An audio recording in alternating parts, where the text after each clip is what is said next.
আসসালামু আলাইকুম প্রিয় দিরাইশাল্লাবাসী। আমি আতাহ আলী রাহাত।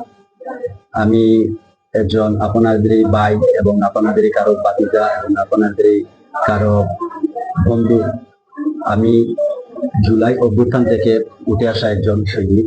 আমি আপনাদের সবার প্রতি আন্তরিকভাবে আমার মনের অন্তরের স্থল থেকে আমি আসসালামু আলাইকুম আমার সালাম গ্রহণ করবেন। আমি জাতীয় নাগরিক পার্টি এনসিপির পক্ষ থেকে মনোনয়ন প্রত্যাশী এবং এই মনোনয়নপত্র অলরেডি জমা দিয়েছি। আর আশাবাদী আমি 90% আমি মনোনয়ন পাবো ইনশাল্লাহ। আপনারা আপনাদের দোয়ায় আমাকে রাখবেন, আপনাদের আশীর্বাদে আমাকে রাখবেন।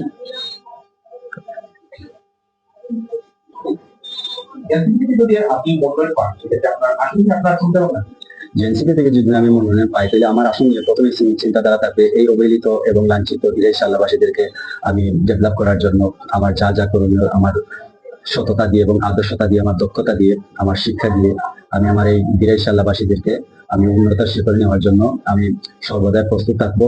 এবং আমি এটাও অঙ্গীকারবদ্ধ যে আমার দিরাইশাল্লাবাসীদেরকে নিয়ে আমার একটা স্বপ্ন, আমার একটা আশা, যে এখানে অনেক বর্ষিয়া নেতারা এসেছিলেন কিন্তু অনেক কাজ করে গেছেন, তবুও আমাদের লাঞ্ছিত এবং অবহেলিত এলাকা, রাস্তাঘাটের করুণ অবস্থা, এই দুর্দশা থেকে আমি আমাদের দেশ দিরাইশাল্লাহ এবং আমাদের সুনামগঞ্জ আসনের প্রত্যেকটা সেক্টরে আমরা যাতে কি উপজেলা পর্যায়ে কানেক্ট করার জন্য যোগাযোগ ব্যবস্থা আমি করার জন্য অঙ্গীকারবদ্ধ থাকবো এবং শিক্ষার মানও উন্নয়ন করার জন্য ঊর্ধ্বতন কর্তৃপক্ষের যে যা লাগে শিক্ষা উপকরণীয়, সম্পূর্ণ উপকরণীয় আনার বন্দোবস্ত করবো এবং প্রত্যেকটা ইউনিয়ন পর্যায়ে ভবন নির্মাণ করার, শিক্ষা ভবন নির্মাণ করার জন্য অঙ্গীকারবদ্ধ থাকবো। ইনশাল্লাহ যদি তরুণরা নেতৃত্ব দেয়, তরুণদের নেতৃত্বে তো আজকে ফেসিস বিলুপ্ত হয়েছে। তরুণদের নেতৃত্বে তো 52 ভাষা আন্দোলন হয়েছিল, যেখানে বাংলাই রাষ্ট্রভাষা স্বীকৃতি পেয়েছে। আমাদের তরুণ বরকত, সালাম, রফিক, জব্বারের মতন তরুণরাই জীবন দিয়ে দেখিয়ে দিয়েছে যে তরুণদের নেতৃত্ব একান্ত কাম্য। আমরা সেই দিরাইশাল্লাহতে আমরা তরুণদের নেতৃত্বে স্থাপিত করব।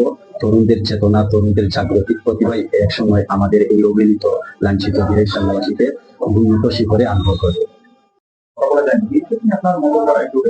যে আসলে অন্তত দুঃখের সহিত বলতে হয় যে বিগত 53 বছর থেকে আমরা দেখতে আসতেছি যে প্রতিশ্রুতি অনেক এমপি হয়ে গেছে, কিন্তু প্রতিশ্রুতি শেষ নাই, কিন্তু প্রতিশ্রুতি দিয়ে যাচ্ছেন জনগণের ইচ্ছা আকাঙ্ক্ষার সাথে গাদ্দারি করতেছেন। আমরা আর এইরকম গাদ্দারি দেখতে চাই না। আমরা চাই যে সংস্কার, আমরা চাই যে উন্নত, আমাদের শিক্ষার ব্যবস্থা উন্নত হোক, রাস্তাঘাটে উন্নত হোক, ডেভেলপ হোক।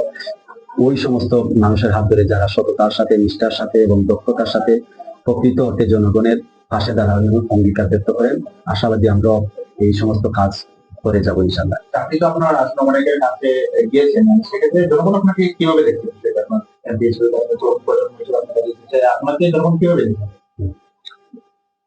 প্রত্যেকটা সেক্টরে আমরা গিয়েছি, প্রত্যেকটা ঘর বাড়িতে ঘুরেছি, তখন দেখা গেছে যে অনেক মানুষ অভাব অনটনে আছে, অনেক মানুষ প্রকৃত যে আমরা তো অনেক সুখে আছি, কিন্তু অনেক মানুষের ঘরে ঘরে গেলে দেখা গেছে যে আসলে বেকারত্বর মতন অভিশাপ আর কোনো নাই। শিক্ষা গ্রহণ করেছে কিন্তু বেকারত্ব। গ্রামগঞ্জে 6টা মাস কাজ হয়, আবার 6টা মাস বেকার। বেশিরভাগই আমাদের কৃষির উপরে নির্ভরশীল। প্রত্যেকটা মানুষের কৃষির থেকে যা আয় হয় তা থেকে তারা এবং জীবিকা নির্বাহ করে। আমরা চাইবো যে এই বেকারত্ব দূষণের জন্য তারা আমাদেরকে বলেছেন। আমরা দেখেছি যে অনেক মানুষ রাস্তাঘাটেরও দুর্ভিক্ষের কথা বলেছেন এবং হসপিটালের অনাকাঙ্ক্ষিত হসপিটালের যে অবস্থা, এগুলো আমরা লক্ষ্য করেছি। হসপিটালের দুর্দশার কথা আমাদের কানে আওয়াজ এসেছে। আমরা চাইবো যে জনগণ যা চায়, জনগণ একটাই চায়, প্রত্যেকটা প্রার্থী এবং এমপি পদপ্রার্থী যারাই হয় তাদের ক্ষেত্রে জনগণ একটাই চায়, আকাঙ্ক্ষা তাদের একটাই, যে আমাদের রাস্তার উন্নত হোক, আমাদের মৌলিক অধিকার চিকিৎসা যাতে আমরা পাই, আমাদের মৌলিক অধিকার গুলো আমরা সম্পূর্ণ অক্ষতভাবে পাই। ওইটি প্রত্যেকটা এমপি মন্ত্রী যারা পদপ্রার্থী হন তাদের কাছে।